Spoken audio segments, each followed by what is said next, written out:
Eu devia de começar a ler livros mais animados. Eu hoje trago-vos um clássico da literatura brasileira e um livro que é assim, malta, eu achei-o maravilhoso.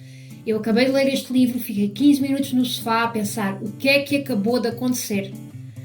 A minha recomendação de hoje é o Capitães da Areia, do Jorge Amado. Jorge Amado, esse que foi o escritor brasileiro mais lido no século XX. Estima-se que ele vendeu mais de 25 milhões de livros pelo mundo e ele é também o criador do livro Gabriela Cravo e Canela, que virou a primeira novela brasileira a passar em Portugal no ano de 1977 e que, segundo informação que eu apurei, foi uma novela que bombou muitíssimo. Gostaram? Não sei. Não. Este livro é um murro no estômago, é um aperto no coração, é uma leitura tão bonita que eu soube, mal o comecei, que queria falar-vos sobre ele aqui nos meus vídeos, que o queria recomendar, porque no fundo este livro é, tal como o título indica, sobre os Capitães da Areia, que basicamente eram um grupo de crianças abandonadas que viviam nas ruas de Salvador.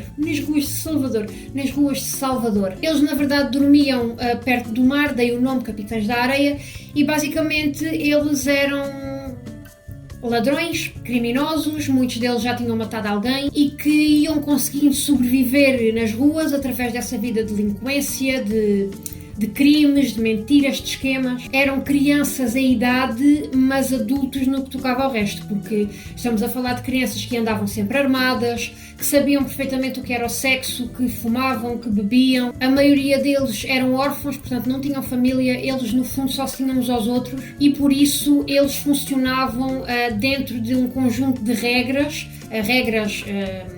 que eram formadas pelo próprio grupo esse que era composto por mais de 100 crianças abandonadas, mas aqui o livro vai focar-se em 8, 9 crianças e nós vamos perceber o que é que aconteceu, porque é que eles foram parar à rua. Estamos a falar de crianças assim, malta, crianças, tá?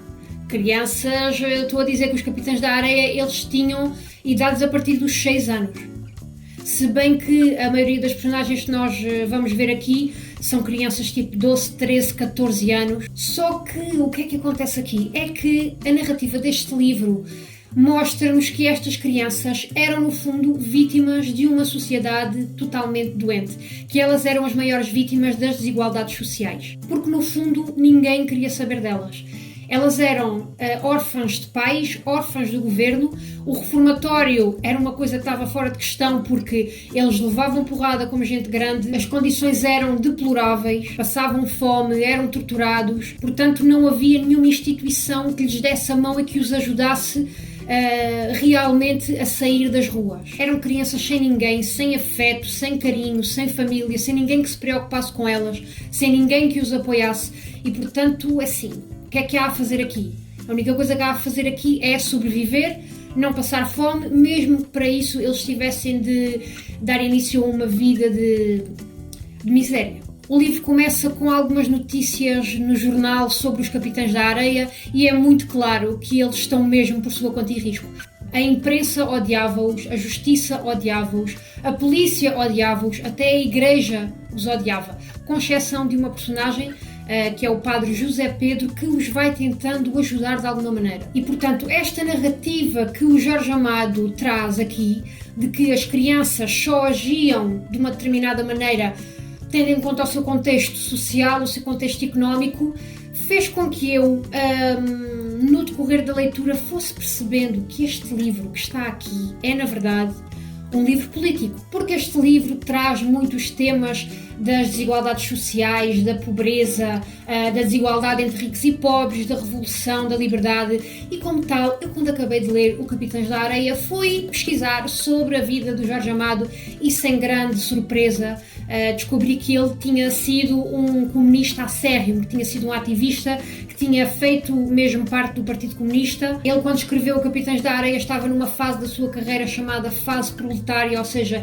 ele escrevia muito sobre o povo brasileiro, escrevia muito sobre política. Então vocês podem imaginar que quando este livro saiu, houve pessoas que não adoraram a ideia, porque este livro é basicamente uma mensagem comunista E como tal, o Jorge Amado, quando lançou este livro, assim, sofreu as represálias disso, desde ter sido perseguido, ter tido mais de 800 livros queimados em praça pública, até porque este livro foi lançado em 1937, que depois também fui ler, foi uma altura em que no Brasil se estava a começar o Estado Novo, um Estado ditatorial. Portanto, imaginem o que é chegar ao Jorge Amado com isto. Obviamente que o Capitães da Areia foi censurado, foi proibido, enfim. Eu vi algumas entrevistas do escritor antes de meter isto a gravar e achei muito bonita, independentemente de ideologias políticas, achei muito bonita a forma como ele se referia ao povo brasileiro. Dava para ver que ele era um homem profundamente solidário com a miséria, com a pobreza que se vivia no Brasil e que no fundo ele escrevia e tinha uma presença política e que no fundo vivia a sua vida para tentar ser a voz do povo brasileiro e para tentar ser uma voz de combate à pobreza e à miséria. Como disse, independentemente das vossas visões políticas, eu acho que este livro é mesmo muito bonito de se ler. Se nunca leram nada do Jorge Amado, eu quero dizer-vos que a escrita dele é bastante acessível e que inclusive ele foi bastante criticado na altura porque havia quem dissesse que ele escrevia de uma forma um bocado rasa. Algumas pessoas acreditavam que ele não era um escritor por aí além porque a sua escrita não era muito profunda, não era muito densa, a sua linguagem era bastante popular e ele ia buscar oralidades para a sua escrita. Por isso, em alguns momentos, para quem fala português de Portugal, há aqui palavras que eu, por exemplo, não sabia o que é que significavam, mas é uma leitura que se faz muito bem, apesar do tema em si ser pesado. Ele tinha uma escrita bastante acessível para toda a gente. Relembrando que quem quiser comprar este livro pode comprá-lo através do meu link. É uma forma de vocês me ajudarem, eu vou deixar o link na descrição do vídeo. E é assim, malta que for ler este livro, fiquem muito atentos, e obviamente que isto é a minha maneira de sentir as coisas e pronto. Mas fiquem muito atentos a uma personagem chamada Sem Pernas. Era uma das crianças do grupo que era coxa, ele tinha ali um problema na perna, então os outros intitularam-no de Sem Pernas. E esta personagem para mim, malta, para mim é a personagem mais complexa, mais bem escrita, com mais profundidade do livro inteiro. Fiquem atentos a esse miúdo. Há um capítulo, mais ou menos a meio do livro, chamado Família é Assim. Esse capítulo acabou comigo. Acabou comigo. E eu percebo pessoas que não gostam de ler e que acham ridículo pessoas que se emocionam a ler livros. Epá, leave me alone. Emocionei-me. Esse capítulo... Epá, é tão bonito, tão triste. Porra, leiam só. E também há outro capítulo que eu adorei. E foi nesse capítulo que eu percebi que este livro ia ser, assim, muito bom. Que é um capítulo chamado As Luzes do Carrossel, que esse também acabou comigo. E é isso, malta. Obrigada por estarem desse lado, por estarem a gostar deste tipo de conteúdos e vemo-nos no próximo livro.